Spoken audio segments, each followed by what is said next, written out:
太美了，这个浪有点夸张啊，真的是大到夸张啊，这个浪，哇，太美了，太美了，我从来没看到过这么大的浪哦，你看这个浪，厉害吧？太吓人了，吹着这个海风，吹着这个浪都吹在我脸上，我觉得真的，反而是这个地方，我觉得真的是值得来看的，这么大的浪，然后这个，而且就是说它是全部都是石头，而不是那种那种沙滩啊，它这个浪打起来很厉害。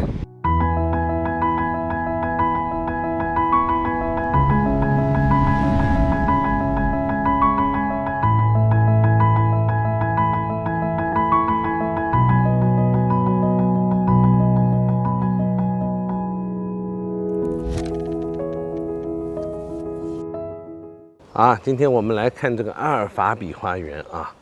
阿尔法比花园这个花园历史非常悠久了整一个西班牙这个岛啊，历史都非常悠久，而且它是在一个山脚下面。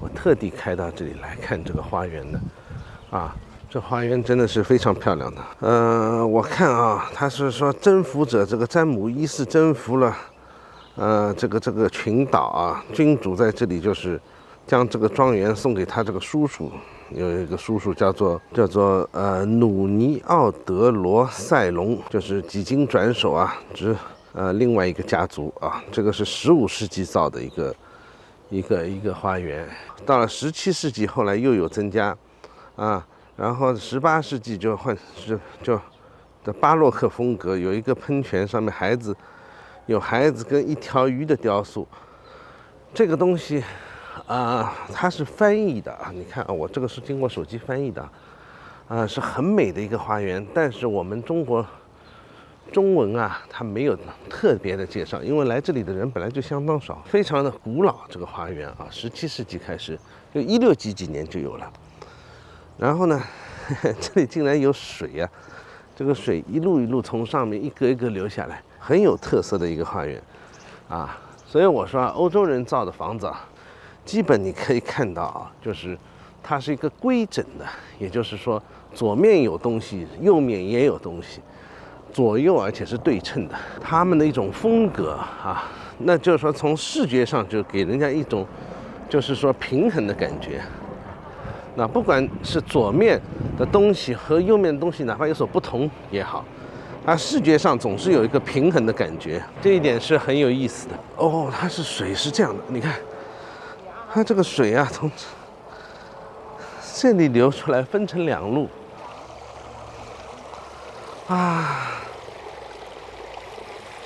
全是青苔真的实在是太想得出来了，你想得到吗？它是这么一个设计，像一个喷水池，就滴水池一样的，然后就是从这里一路流下去它分成2路，浇灌到这个下面去哎呦，这里像个游泳池嘛，哇，这里他真的很想得出来据说这个贝多芬什么的都来住过都来这里住过，以前的有名的音乐家，什么肖邦、贝多芬，这里以前是被德国人所占领的所以他们有很多的这个有名的这个音乐家什么的都来这里曾经好像是住过。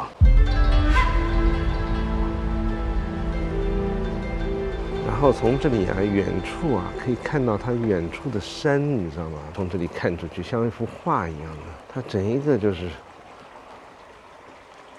非常有意思的这个布局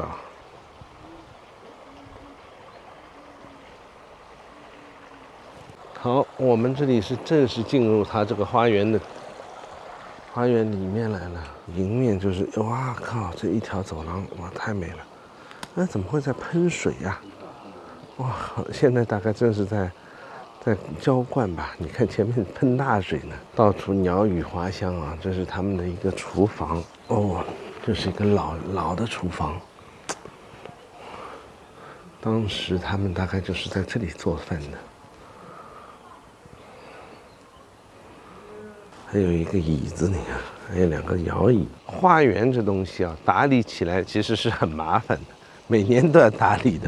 哦，原来他是在浇花，这个人是在浇花，每天大概喷一下水，把这里这个花园重新打理一下。如果你是春天来，我就觉得更好了。现在这个时候来有点还没有完全的，这个花啊还没完全开起来。到春天这个时候啊，这个花都开起来了。哇，这里刚刚喷过水，我都很担心滑倒，你知道吗？就是一个农舍一样的这里，啊，真的是一个农舍，不单是一个花园，而且是一个，我感觉像是一个农舍一样的，全部都种的橘子，你看。但是这个空气哦，真是清新而又寒冷，有点寒冷。哦，这里不是橘子，这里是种的是柠檬，对，全是柠檬树。我可以在这里一个高台上面进行拍照。这里是一个高台，给羊啊牛吃东西的那个是马槽吧，像马槽之类的。啊，爬上来了。哇，它又开始喷水了。又开始喷水了，完了，我们出不去了。这水一喷怎么出去啊？一个橘子园，整一个橘子园可以说是。这个就跟我们那个莫奈的花园，我觉得还挺像的，但是莫奈的花园好像比它更杂、更乱一些。哦，百合，是吧？然后这里有一棵树啊。就是一种很毒的树，这是我听他们说的，啊，就是这个应该树是不属于这里的，可能是属于南美什么这种地方的啊，全身都是刺的，全身都是刺，它是很毒的，它这个树啊，它是一种刺树，这个是很毒的，它是就是动物啊都不敢上去，动物都不敢靠近它这种树。好像是南美的一种树，我叫不出来。如果有谁知道的话，你告诉我。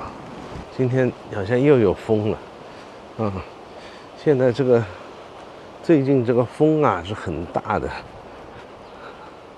也不知道为什么这个海岛大概这个季节风挺大的，所以这里也是一个风帆啊和冲浪的这种好地方，我觉得。这个花园其实是挺精致的。这棕榈树有意思吧？倒下来了，他们拿这个树杈给它插一插。它基本上都是做成一种怎么说呢？一种热带风情吧，我觉得算是一种比较热带风情的一种感觉啊。它永远有个排水口，我还觉得真的挺有趣的，这个挺想得出来的。你看，它永远在这里池子里面有个小小的排水口，里面很多鱼。亚洲的锦鲤啊，鲤鱼。这里你听到的鸟叫啊，都不是我配的乐啊，这是它真的有鸟在叫。这个花园是挺大的，如果我自己来搞，我估计我有点吃不消，然后像我爸这种，这个树枝长长了，它是。不舍得剪的人，永远做不出一个好看的花园。我爸就是这样的，就比如说这个树枝啊，它长出新芽来了，它长得很长啊，照理人家要修掉的，他永远不要修的，他觉得长得长的就好像是好的，啊，就好像是就是说长出来了以后啊，你不修掉，好像就是说有赚到了，因为这个树枝至少长出来了嘛。他就是这么一个心态，我觉得啊，所以这种花园在我们家啊，我们家也是有个小花园的，永远搞不好的，一定要叫人家来搞的，比如说叫什么园艺公司啊这种，对吧？看上去就很专业的啊，像我这个泰国这个花园啊，看上去就很专业的，一定要叫别人剪的。你如果叫他自己去剪呢？永生永世都不会剪的，你知道吗？因为呢，就是说他有这种心态，就说剪掉了不是可惜了嘛，对吧？哇，这里很多的哇，很老很老的橄榄树。原先啊，这个花园我发现这个花园原先都是用这种排水渠的。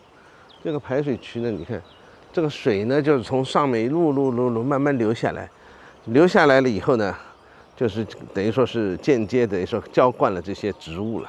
羊啊，这个一群羊在这里吃东西。这个水啊，就从这里流过来，它是有一个蓄水池把它积起来的。积起来了以后呢，然后我估计它就是拿来灌溉用的。如果天很热的时候啊，这里夏天热得要命的，我们就拿来灌溉用。哎，这个花园啊，一点都不比这个莫奈的花园来的差啊。它这个也是有很多各种各样的植物啊。我之后呢是要去诺曼底的，那么正好呢就是说去看一下这个莫奈的花园。看看，因为春天到了，莫奈的花园应该也就是，就开花了嘛。开花了以后，去看的人特别多，莫奈是这个印象派的大作家，印象派等于说是由他等于说是创立的嘛。所以莫奈的花园是，就是离巴黎也是不是很远的。所以我这次打算呢，就一起去。开车过去的时候顺便看一下，所以说这里天堂鸟啊、芭蕉啊都有啊，它就是采用了热带的一种种植方法，很美的啊，到处都是有这个小池塘，你看这小池塘多美啊！鲤鱼是一种外来物种啊，就是说以前欧洲是没有的，美洲、欧洲现在都泛滥。这种鱼啊，就是说，你说吃嘛也不好吃，对吧？但是呢，非常容易存活。像这种鱼，就是说现在在欧洲也是泛滥了。我在塞纳河里面钓出来的鱼，我跟你说，你知道有多大吗？都是10几20公斤啊！我在钓了16、7公斤，都是很平常的。然后这个鲤鱼，那个时候我们用什么东西钓，你知道吗？钓上来不能吃的，只能给它放回去啊。用狗粮啊，就是一个钩子穿一个大狗粮。这狗粮你知道有多大吗？像一个就这么大一个狗粮啊，给它丢下去。这个巨型鲤鱼啊，看见这狗粮有香味嘛，一口就吞下去，然后就把它钓上来。然后钓上来以后也没法吃，又给它放回去。所以啊，鲤鱼现在是成灾啊。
虽然说不豪华吧，这床啊也挺小巧的啊。那个时候人比较矮小，你知道吗？床就这么大，大概我估计1.8米吧，1.8米左右，1.8米都不到不知道。现在可谓是人是越长越高了。哦，这个是厕所，这里啊，你看啊，这个马赛克啊，都是手工的啊。这个手工的马赛克普遍就是有摩洛哥人的这种影响，你知道吗？啊，这种马赛克，摩洛哥非常非常多。这厕所你看，这厕所比我家客厅都差不多了啊。外面还有可以坐人的，还可以坐人那个小厅，对吧？你有人在里面上厕所，对吧？外面还可以有人等在那里。哦，这些都是那个印画，它不是画出来的，它是印出来的。这东西以前挺多的，就是，它是叫什么印啊？我叫不出来了那个，是全都是印出来的。这里都不是油画，这全都是纸板印画。老式钢琴啊，老式钢琴，这个非常古老了。包括还有这个象牙柜也是的，这上面镶嵌的一般来说是象牙啊，现在这种东西越来越少了。我曾经卖掉过一个象牙柜，它带一个下面的那个，它是专门放一些首饰啊，放一些这种东西啊在里面。哦，它已经坏掉了，它镶嵌部分这里已经坏掉了，看到没有？所以你要找到一个完美的啊，很少，像博物馆都很难找到。然后我们这个叫做我自称这个叫做屁股柜，对吧？整个像个屁股一样的，这种也很好。它这个是黑檀木的那个镶嵌的，黑檀木镶嵌的，这个还保存得非常好。这一般来说，这个是19世纪的东西了。那这个象牙柜一般是可以追溯到18世纪甚至17世纪就有了，但是能保存的好的太少了，因为象牙的热胀冷缩啊，跟这个木头是不一样的，很容易就是裂开来的，所以你要保存的好是很难的。这种阳光啊，这种感觉啊，你看，对吧？这种阳光的感觉啊，映射下来很舒服，很舒服的。这个椅子就粗糙了，我觉得它可能是16世纪的东西。对的，这里有介绍。这个是什么王坐的？这是贵族坐的这个椅子。这个椅子你让我坐的，你说多难受啊！这个我不喜欢。但是古人啊，就是这个椅子就是他的身份的象征啊。到油画部分了。这等于说是皇亲国戚的一个花园嘛，等于说耶稣之类的啊，对，有十字架什么的，这是一个耶稣的，就是宗教色彩的一个装饰。下面这个胡桃木桌子倒是不错的，我挺喜欢的。这幅画也是1666年的，不好意思啊，西班牙语我不是特别懂啊。看看人家这个书房啊，哎呀，我这一辈子有这么一个书房，我就都觉得满足了。我看，那这些书籍真的是书房，这是真正的书房啊，不是你什么卫生间里面割出一个小空间，对吧？拿来放几本书的那种假书房啊。这人家真正的4个大书柜，里面各种各样的老书。有乐理的书，我看这里很多书它还有记录呢，你看，它还有做笔记的，你看见没有？要知道古时候的书啊是很贵的，跟我们现在不一样，古时候的书是比现代的书是贵好多倍的，因为印刷都是手工印的，就是你连印你都要手工印，你说你这个价格肯定是贵很多的。写字台，这写字台也漂亮了，全部镶嵌的。你看它这个应该是樱木镶嵌的啊，樱木镶嵌的啊。老的樱木的颜色都变掉了，现代镶嵌的就没有那么深了。它这个时候樱木时间久了嘛，颜色变深了。这写字台也很舒服的，而且这个地砖也很美，这个地砖都是那种，就是老房子的这种老式地砖啊。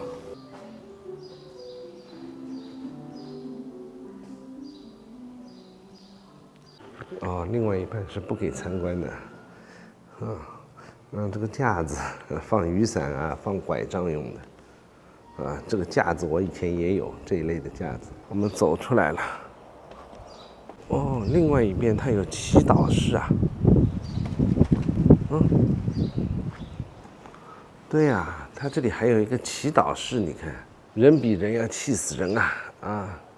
这贵族，你看这个生活，你看，哎呀，我们生活在一个小房子里面啊，然后就还自以为，对吧？你这个房子有多么的精彩，多么的不容易，人家生活在一个庄园里面，你看啊，这个就是它最有名的一个雕塑水池了，就是小孩拿着这个抓了一条鱼，好像。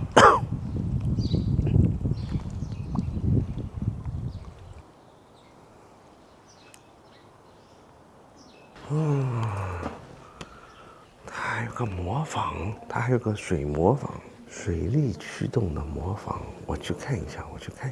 这棵梧桐树够大吧？大到它这个还要用枝头把这个线把它吊起来。应该是一个水力不，这是蒸汽驱动的，还不是水力驱动的。你看，它这里有个炉子，烧水的，是用蒸汽驱动的一个磨坊。对，最里面最里面是就是一个模子，可以转的，哗啦啦啦，有个石头模子可以驱动它转起来的。然后这2根巨型的柱子不知道是干什么的，我就没看懂这2根巨型的柱子是不是它这个东西，就是说把它可以，等于说是像抬起来一样的。你看它上面是没有连接的，对吧？它是一个旋转型的东西。这我知道了，通过转动这个木头啊，然后可以把这整一个柱子把它抬起来。这根柱子转动这个木头上面不是有螺纹的吗？可以把它整一个东西就提起来。但是提起来是为了什么我不知道。这里有介绍的，这里有介绍的，当时是怎么做的？它这个里面有介绍的。就把这个东西转起来以后，这个是油模子，看到了。它是专门就是压榨油的，榨油用的。这个最大的棍子就是说把它提起来以后就放下来以后，它这里有一个就是可以把那个油把碾碎了，比如说花生米菜油碾碎了以后把它压下来，把油给压出来。然后呢，这个里面这个模子呢，就是比如说把花生米什么挤碎了以后，它要蒸煮然后把这个东西就是把这根大的棍子用杠杆的方法把它压下来，把这个油给榨出来。原来是个榨油的东西。你现在看懂了吗？这个东西不是把它抬起来了以后，它在这个最下面的地方用杠杆的方法，等于说就是说最下面的地方放那个就是碾碎了的东西，然后在这里上面把它下面拧下来，用力压，把这个油给压出来。所以你看这里这里有2个槽，看到没有？是专门就是油漏下去的，就这个地方是油漏下去的。那个整一个齿轮，你看这个齿轮也是压的，也是压那个油的，好像。好，这里来看看马厩，耶稣诞生的地方。那个时候马就在这里吃草吧。真的是个马厩，你看到没有？马的生活都是很暖和的，耶稣就在这里诞生的。这里可能，哎，这里是干什么的？是睡人的嘛？这个等于说是它的像地下室一样的。这个还是保持着原样啊！我跟你说，上面还有很多的工具，你看到没有？我觉得啊，像这里大概是睡佣人的，这里几块地方大概是睡佣人的，佣人就在这里睡觉的。然后呢，跟牛啊、马一起在这里睡觉吧，还真深啊，好多房间。你看他们大概是他们住在这个半地下室的，这个半地下室就是都是草，你看都是草，这肯定不是给牛，就是给马用的。这里可以睡三个人嘛，这里再睡一个人，然后这里还有一盏灯，你看，有一盏蜡烛灯，可以吊着灯，如果你看书啊、读书啊这些，对吧？或者是给马夫睡的。这里也有一个睡觉的地方。那以前的人就这么睡觉的了，就好了。今天我们这个就已经参观完了啊，阿尔法雷德的花园就已经基本上参观完了。这里其实就是它的大门了，马车啊就是从这里过来的，全部都参观完了。我走了这一圈路啊，肚子也饿了，我都觉得。最后一个停车场旁边的小喷水池，它都是以这种方式，就是这个苔藓的方式，慢慢的滴下来的这个水，你觉得有意思吗？我觉得就是说来参观一下这一类东西，其实很有意思的，就是说对你知识也是一个积累，对吧？你可以学到很多就是不同的东西啊，真的可以学到很多不同的，怎么说呢？不同的一些文化啊，对吧？以前人们是怎么生活的，包括它这个东西啊，它这个花园啊，它打理的是怎么样打理的，跟我们现在的生活都不一样。而且就是说，你看以前为了榨那么一点油啊，榨那么一点油都是辛苦的要命啊。现在我们是完全不同了，跟我们现在的生活真的是完全不一样了，挺有意思的啊。下一次我们再去看其他的地方。